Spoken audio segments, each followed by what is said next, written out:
नमस्कार दोस्तों। आज मैं अपने जीवन की कुछ कहानियाँ आपको सुनाने जा रहा हूँ।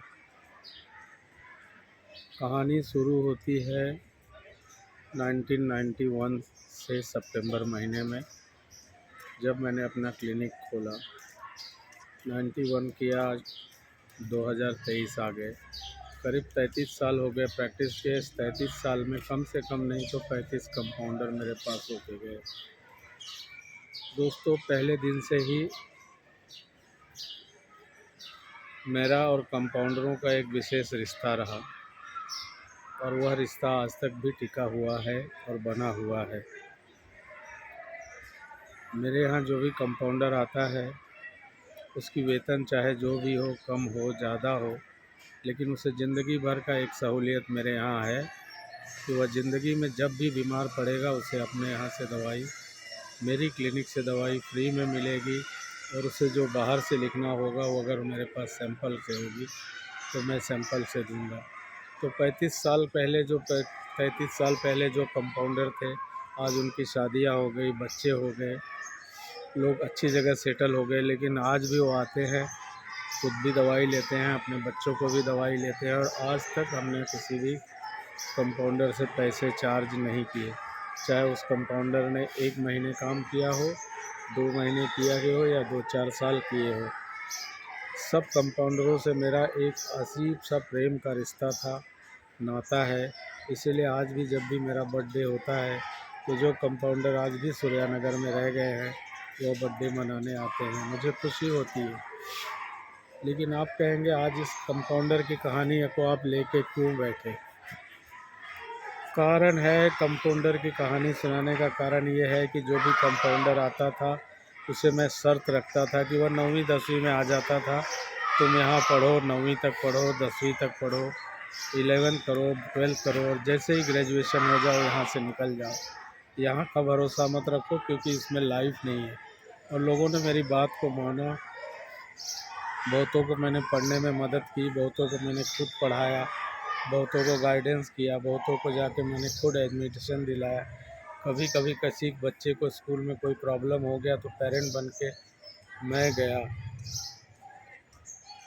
तो ऐसे बहुत से लोग हैं जिन्होंने आज एक मेरा स्टूडेंट भाईखला के कॉन्वेंट स्कूल में टीचर है, एक HDFC बैंक में मैनेजर है, कितने बच्चे IT सेक्टर में हैं, और कितनी लड़कियां जो काम पे थी आज वो कहाँ हैं पता नहीं है।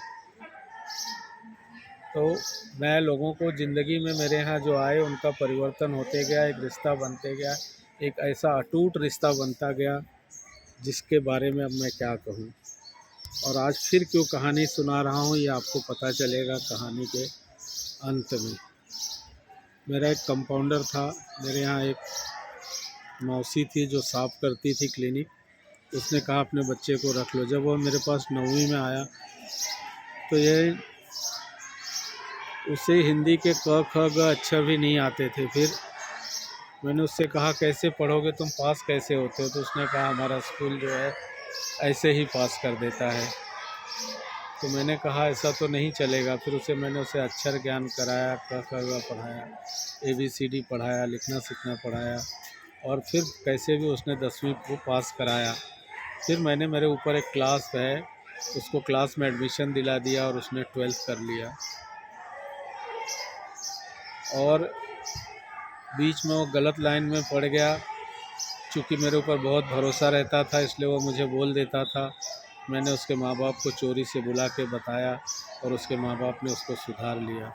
वो अच्छी नौकरी करने लगा और अपने घर को संभालने लगा। लेकिन बीच में लॉकडाउन में उसकी नौकरी चले गई, और लॉकडाउन में मेरे पास भी कोई भी काम करने के लिए नहीं था। वो बंदा इतना अच्छा, इतना हिम्मत करके मेरे साथ आया। लॉकडाउन में जब कोई डॉक्टर नहीं काम कर रहे थे, तब उसने मेरे साथ काम किया। लेकिन मुझे यह पता था कि अगर वो यहीं रह गया तो इसका भविष्य रुक जाएगा। इसलिए कह लो, करीब करीब उसको ज़बरदस्ती हमने फिर से कहा कि बेटा तू यहाँ से निकल जा। और बड़े भारी मनों से वह गया, क्योंकि उसे लग रहा था कि कहीं नौकरी नहीं मिलेगी। लेकिन जब एक रास्ता बंद हो जाता है तो दूसरा रास्ता खुलता है, और वह गया। मुझे आज अच्छी नौकरी मिली। आज वो फूड चेन सप्लाई में मैनेजर है। आज भी वह इस बात को मानता है कि मैंने उसे पढ़ना सिखाया, लिखना सिखाया, हाथ पकड़ के सिखाया, ज़िंदगी में चलना सिखाया। तो आज वो बहुत खुश है, आज भी आता है। उसकी शादी हो गई, उसकी शादी में भी मैं गया था। उसका एक प्यारा सा बच्चा है, माँ है, अपने माँ-बाप को सँभालता है। तो मुझे लगता है कि मैंने जो उसके पीछे मेहनत किया, मुझे उसकी बहुत ही खुशी है। अभी थोड़े दिन पहले मेरे पास एक लड़की थी, दुबली-पतली सी, शरीर में जान नहीं, लेकिन अंदर से इतनी हिम्मती, अंदर से इतनी हिम्मती कि आज उसको भी मैंने थोड़ा गाइडेंस किया, थोड़ा पढ़ाया-लिखाया, थोड़ा उसे इंग्लिश बोलना सिखाया। इंग्लिश बोलना सीख गई। आज उसे भी एचडीएफसी बैंक में नौकरी मिल गई है। किसी का मैं यहाँ पे नाम नहीं ले रहा हूँ, क्योंकि नाम लेने से लोग अंदाज़ा लगाने लगेंगे किसी के जीवन के बारे में। लेकिन उसने क्या मेहनत किया है, क्या श्रम किया है, वो मुझे मालूम है। मैं तो एक निमित्त मात्र था, जो उनको सही रास्ते पे ले आया और उनको वो अपने मंजिल पे पहुँचे। यहाँ पे मैं ये बिल्कुल नहीं कहना चाहता हूँ कि मैंने उनको कुछ किया, लेकिन मैंने उनको रास्ता दिखाया। आज वो मुझे अपने पिता समान मानते हैं, इज़्ज़त देते हैं, मैं भी इज़्ज़त देता हूँ। वे लोग खुद ही आते हैं और जाते हैं। अब फिर से वही बात आती है कि ये कहानी मैं क्यों सुना रहा हूँ। अभी मेरे पास एक कंपाउंडर लड़का है, जिसके माँ-बाप ने मेरे यहाँ रखा है। उसका भी यही हाल है, उसको पढ़ना लिखना नहीं आता है। माँ-बाप चाहते हैं पढ़ ले, लिख ले। मैं भी चाहता हूँ पढ़ ले, लिख ले, क्योंकि ज़िंदगी में कुछ होगा नहीं। बहुत कोशिशें करने के बाद भी उसे कुछ समझ में नहीं आता है। दिन भर ही वह फेसबुक पे, इंस्टाग्राम पे लगा रहता है और उसी में रील बनाना, और उसी में उसको उसका जीवन लगता है उसी में उसका बड़ाई है। बहुत कोशिश करने के बाद, किताबें कापियाँ लाने के बाद, मेहनत करने के बाद, रोज़ मोटिवेट करने के बाद, इमोशनल ब्लैकमेल करने के बाद, बहुत से इज़्ज़त देने के बाद भी वह 2-1 दिन मोटिवेट होगा और फिर नहीं होगा। तो उसको पढ़ाते-पढ़ाते इतनी निराशा होने लगी है कि मुझे लगता है कि अब मैं इसको पढ़ाना छोड़ दूँ और पढ़ाना छोड़ दूँ। लेकिन मेरी जो आदत है कि मुझे जो आता है उससे मैं बाँटता हूँ, और फिर मैं 2 दिन में फिर भूल जाता हूँ और फिर सिखाने लगता हूँ और फिर डाँटने लगता हूँ। इस क्रम में मुझे बहुत निराशा होती है। तो मैं अब ये चाहता हूँ कि अब ईश्वर उसे कहीं जॉब दे दे और वह चला जाए। पहली बार मुझे एक निराश हो रही है कि मैं एक व्यक्ति को, एक मेरे यहाँ करने वाले आदमी को, मैं कुछ सिखा नहीं पाया, कुछ समझा नहीं पाया। तो दुःख तो है, लेकिन कभी-कभी हम भगवान तो नहीं हो सकते। मुझे ऐसा लगता था कि मेरा उस कंपाउंडर से मेरा कुछ पर्सनल रिश्ता है, कुछ जन्म का रिश्ता है। भगवान ने उसे मेरे पास सिर्फ़ इसलिए भेजा है कि मैं उसे पढ़ाऊँ। लेकिन कभी-कभी सब रिश्ते नाते फ़ेल हो जाते हैं और ऐसी ही परिस्थिति हो जाती है। उसके ऐसे बहाने हैं कि जैसे दुनिया का सबसे बिजी व्यक्ति वही है, ओबामा वही है, पुतिन वही है, ट्रम्प भी वही है और मोदी भी वही है। सबके पास 24 घंटे हैं, उसके पास भी 24 घंटे हैं, लेकिन उसके पास 24 घंटे में सोशल मीडिया के लिए 4 घंटे होगा, लेकिन पढ़ने के लिए 10-5 मिनट नहीं होते।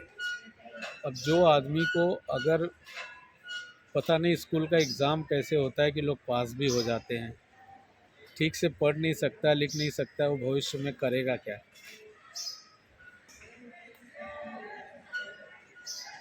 मैंने उसे कल एक कहानी सुनाई थी कि बेटा, एक बार ऐसा हुआ था कि एक गांव में एक व्यक्ति था, जो बहुत ही, कह लो उसे ईश्वर पे बहुत भरोसा था, किस्मत पे बहुत भरोसा था कि ईश्वर सब करता है, सब बचाता है। एक बार उस गांव में बाढ़ आ गई तो सरकार ने ऐलान किया कि ये गांव डूबने के कगार पे है, आप लोग गांव छोड़ दो। काफ़ी लोग गांव छोड़ के गए।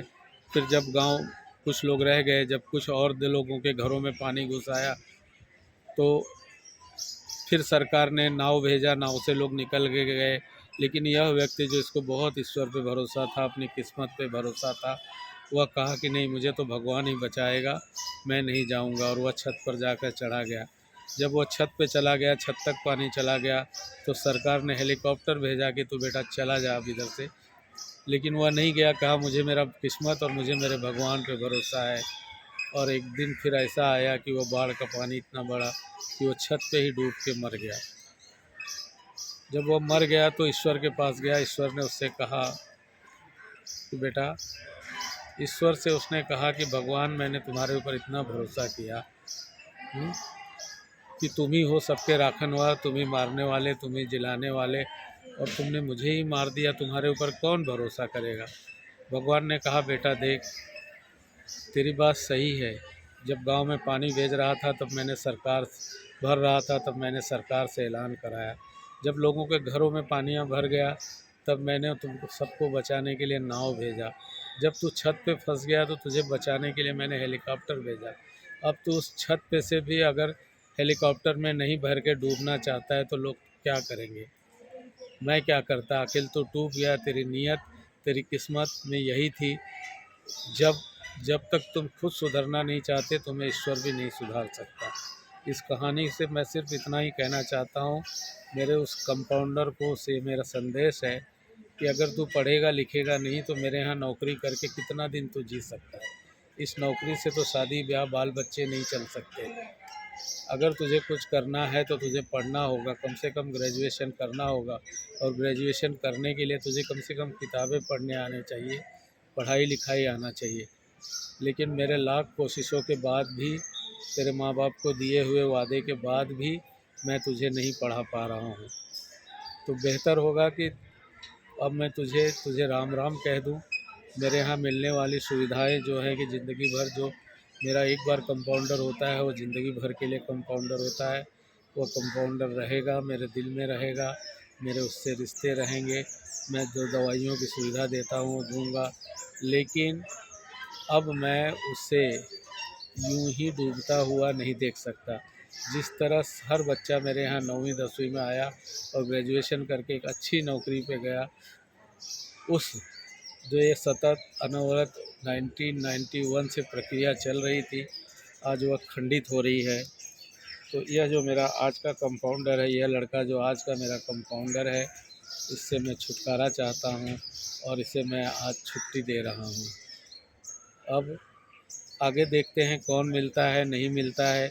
कभी कभी मुझे लगता है कि कंपाउंडरों से ऐसा दिली रिश्ता, ऐसा व्यक्तिगत रिश्ता रखना अच्छा है या नहीं है। लेकिन जब पीछे मुड़ के मैं देखता हूँ और उनके चेहरों पे खुशी देखता हूँ, उनका आज भी मिलना देखता हूँ, तो मुझे बहुत खुशी और समाधान मिलता है। तो उसी और खुशी और समाधान और उसी प्रेम में मैं ये करता हूँ। मैं अच्छा करता हूँ, बुरा करता हूँ, पता नहीं। चूँकि मैं ये बात किसी से नहीं कह सकता सोशल मीडिया में, तो कह ही सकता हूँ। मैंने किसी का नाम नहीं लिया है, किसी का काम नहीं लिया है। लोग कुछ अंदाज से जो भी समझ जाएं, लेकिन कहीं ना कहीं तो कहना है, या हो सकता है कि मैं जिसके बारे में कह रहा हूँ वह कुछ सुन के समझ के कुछ सुधर जाए तो अच्छी बात है। और लेकिन मैंने अपने तरफ से तो उसे राम राम कह दिया है। धन्यवाद।